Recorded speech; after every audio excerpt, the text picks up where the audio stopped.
taking over, that's a promise, not a threat. Uppercut season off top, you stop breathing.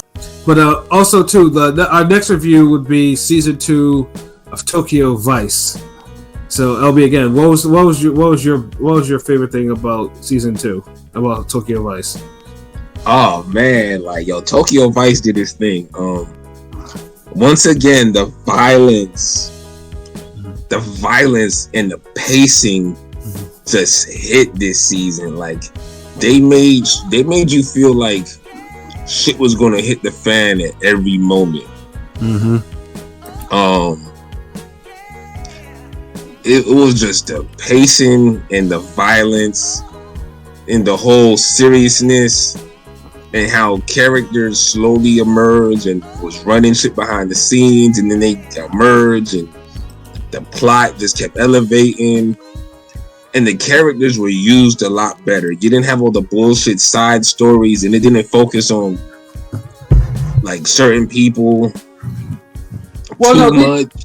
They did. They had some side stories. It was Jake and his family. I think that was. Yeah, but it true. But the way it was developed and presented, it still ran parallel with the overall story.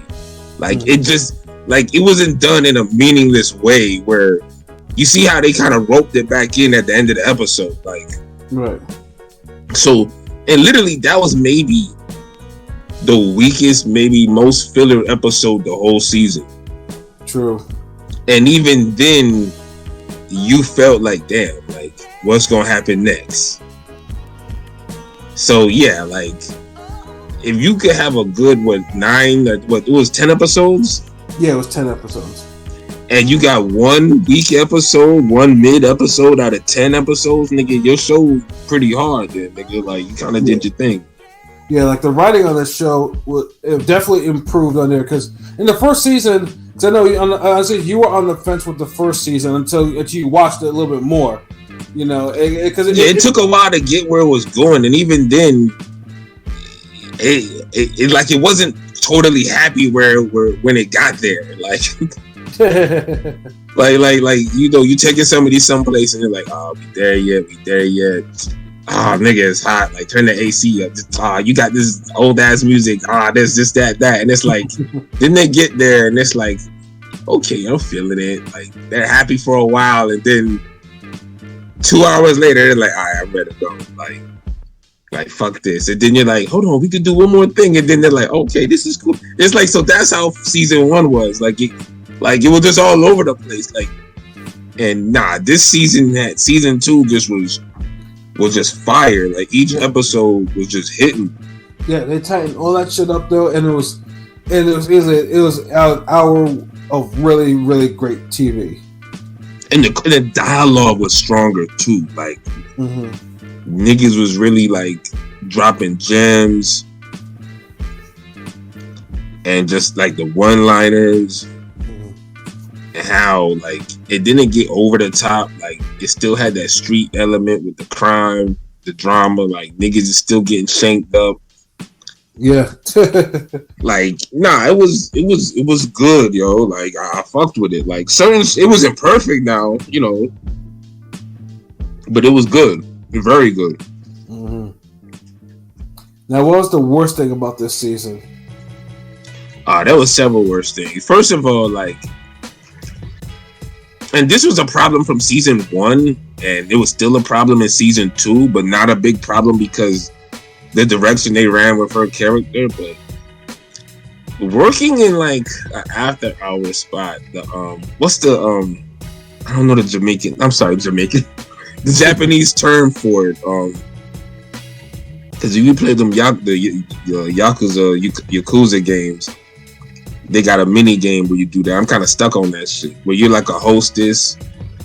Hey, what up, Kane? So, yeah, I forgot what it is.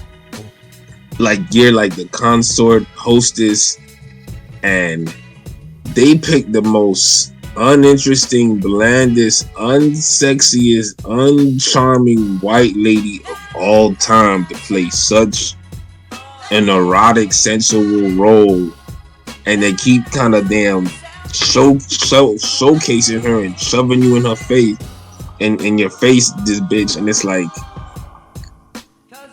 that's just annoying. Yeah, hell yeah. It was worse. It was as bad as the person they had playing. What's this chick name in The Dark Knight? Oh, Maggie Gyllenhaal. Yes. Oh yeah. God. Oh jeez. Fuck. But yeah. No, I'm just saying, like casting could truly make or break your show. Like, look, this is what I'm saying. If I'm casting and I know a chick has to be an escort or something, and she has to play sexy roles and not even be sexy, but sensual, like that whole vibe, like. And you're talking to billionaires, rich niggas, and you're sitting up there, you're popping bottles, you're like the bottle girl type of shit. Like, her acting is just so bland. Her face is like, she just so, like, couldn't be there. Like, I just, like, oh my God. Like,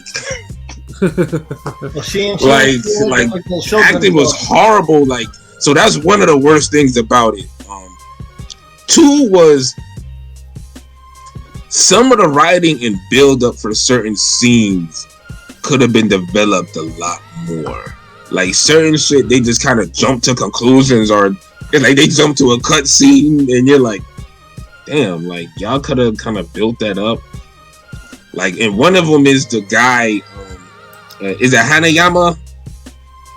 Mm-hmm. The nigga who came out of prison, and he was made like the underboss. Yeah. Him, like, there was times when it's like I even with the cabin episode when they're in the woods and shit, like they just all over the place. Like, they'll have tension when there shouldn't be tension, then there's no tension when there's obviously should be tension. It's like certain things they didn't develop right. Like, it just seemed off. And even when at the end, like when when they turn on him, you never got to think that, oh shit, like why niggas don't fuck with him, like it was just certain things just seemed like they kind of missed certain things in developing the story type shit.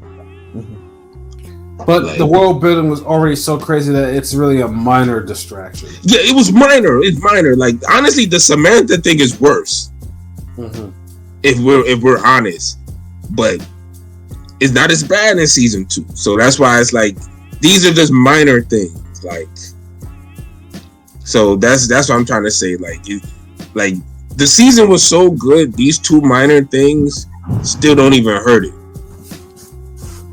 I agree. Whereas season 1, the problems were really bad because the show direction was all over the place. It didn't know what it was trying to do. Like, but it's like it was almost like forced. Season 2, like it turned around that season 2. Like, it got where it was going, and it was like, look, it almost like they was apologizing for season 1. Like, it's like, yo, man, sorry. Like, like we got this, we got our shit together, nigga. Here, rock with us.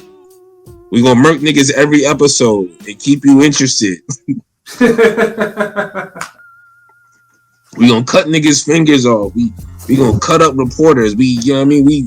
We going to different countries. Like, we international. Like, yeah, we got guns, baby. Like, niggas is doing shit. Stabbing, shootings, all types of ill shit.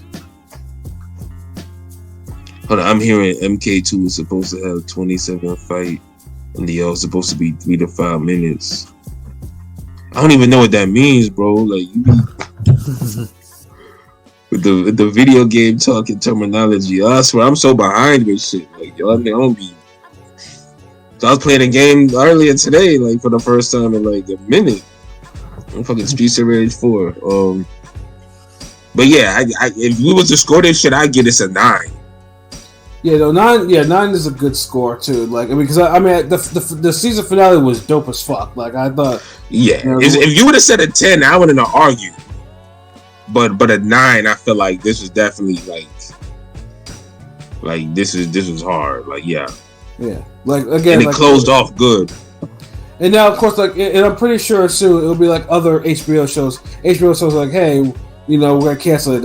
Let's shop this show around, see if anyone else wants. I hope, I hope it doesn't. But I already know. I've already decided the fact that. I mean, it felt like the show ran its course, though. True. Could you see it going another season? Well, let me ask y'all real quick. Did it? I mean, I don't watch it, but like, did the second season kind of satisfy in terms of like close the story? For me, it did. Oh. Hold on, what was the question? If the second season finale sort of closed, kind of gave you a true finale for the show. Like, or is it still more like in terms of the storyline that needs to happen? Nah, like it kind of closed. Like the way it ended, it was on some like, if you had to start it up again, it's like you would have to give it a new storyline, a new, like, it's not like, how some shows end, some seasons end, right? There's another thread in the background, or there's something else bubbling, and it's like, damn, I wonder. Like, AK for example, it ended better than rap shit. Okay, that makes. Well, that's I haven't watched rap shit. Okay, like probably get like the way rap shit ended. It was cool, but they still had more story to tell. Yeah, there was more story to tell. Where this shit ended, it's like you would have to give us a story real quick. Like you'd have to give us a story. Whereas rap shit, you already had. It's like. Like, did they make it? Like, they made it to the next level, but do they make it? Yeah. Does the manager, she start fucking with the op? Like, what happens? Like, what happens with that? Like, do these niggas go on tour again? Do they get like that type of shit? Like, whereas this kind of ends, I don't want to ruin it, spoil it, but yeah, the way Tokyo Vice ends, it's like. Everything was wrapped up, really. Okay. Well, in a sense, like that's what made it great. It was good closure. It wasn't like fucking Power or something where it's like, damn, all right, we got Kanan, nigga. Then it's like, oh shit, damn, this nigga Felix Lobos is, the plug is angry. And I should have asked you real quick since I know we're on the other, but Invincible, I'm gonna watch it probably in next. But did that close with finale, or is that like there's gonna be more seasons type of shit? I'm just wondering. Nah, that definitely needs more seasons. That shit just it got good at the end. Yeah, it's like this season was cool, like with the story, but like not like it almost feels like the season after this would be better. Right. If that makes sense. Makes sense.